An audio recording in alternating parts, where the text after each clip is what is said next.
All right, you're welcome to the Pipsoclock news preview for the week. All right, so we're going to be previewing the news events in the economic calendar.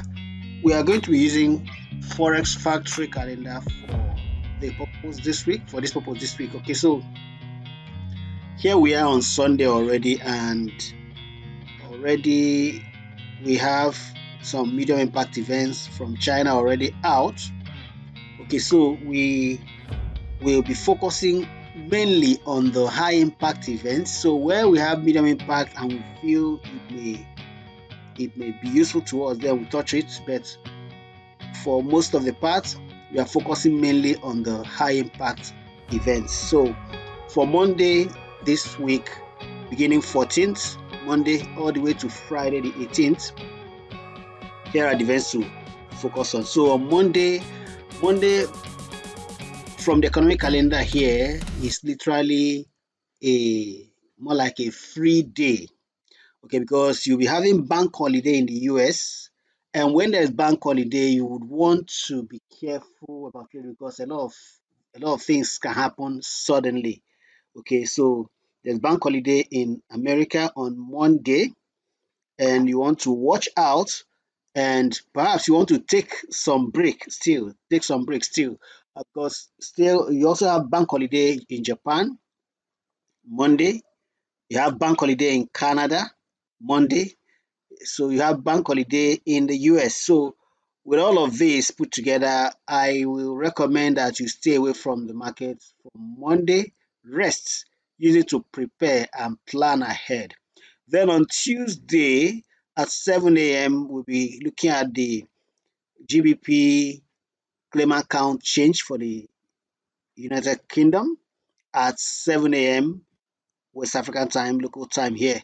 Okay, so then by 1:30 p.m., you'll be attention will be switching over to Canada, and where we'll be expecting the CPI month on month and the median CPI and the trimmed CPI all year on year.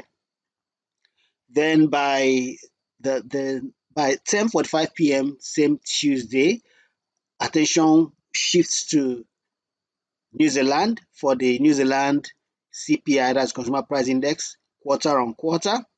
All right, you could decide to trade the numbers, or you could decide to just skip that. And then by Wednesday, 7 a.m. again, the GBP, that's the England, Bank of England, or the British pounds, or the UK, which one do I use? All right, we'll be expecting CPI year on year at 7 a.m. And that will be the only major impact event we'll be expecting on Wednesday. This is on Wednesday, okay? Now, then the speech by Lagarde, that's the ECB president, at 7:40 p.m. If you would like, you could take note of it. But then it's a medium impact event, but there will be need to really pay attention to that because that speech can pull a surprise. So please take note of it on Wednesday night, 7:40 p.m. And then by 1:30 a.m. on Thursday morning, attention and focus will shift to Australia for the employment change and the unemployment rate reports. So take note of that. Then by 1:15 p.m., the main financing rate, that's the interest rate report for the Eurozone, will be coming out at the same time with the monetary policy statement. Okay, they will be coming out at 1:15 p.m. But the major event for that day from the Eurozone after the release of the main financing rates. Now, if you look at the numbers here, because there's a need to pay attention to this, why would you want to pay attention to these high impact events? Because you may want to close your position before they happen, or if you haven't entered trades, you may want to wait for them to be released first before you come back into the market. So, and this one on the euro promises to move the markets. Why? Because there is a forecast already that there's going to be rate cuts by the Eurozone rate cuts all the way from 3.65. The forecast is 3.40. That means almost like 25% point basis that will be deducted. That's the forecast. If it happens that way, of course, that will not be too good for the euro trading at that point in time. But then by 1:45, the press conference is where investors will really pay more attention to know the next plan, of action for the eurozone. Even as the press conference will be hosted by the ECB President Lagarde, she will be speaking to the press. Okay, then that's for that Thursday. Of course, not forgetting that at 1:30 p.m. core retail sales month on month, retail sales month on month, then the unemployment claims. These are categorized under the high impact events for the US by 1:30. So it's either you trade the numbers or you mark them and then trade later on.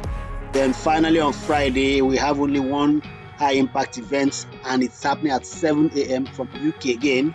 That's the retail sales, and that'll be it for the week. Okay, so you want to pay attention to these periods, go over the calendar again, mark out these high impact events, and plan your trades accordingly. And I want to trust that this, and combined with our analysis on the technical side of things, you'll be able to make a very profitable trading week this week. All right. So from all of us here at Pipsoclock, we want to wish you a very, very profitable this week. Thank you, and God bless you.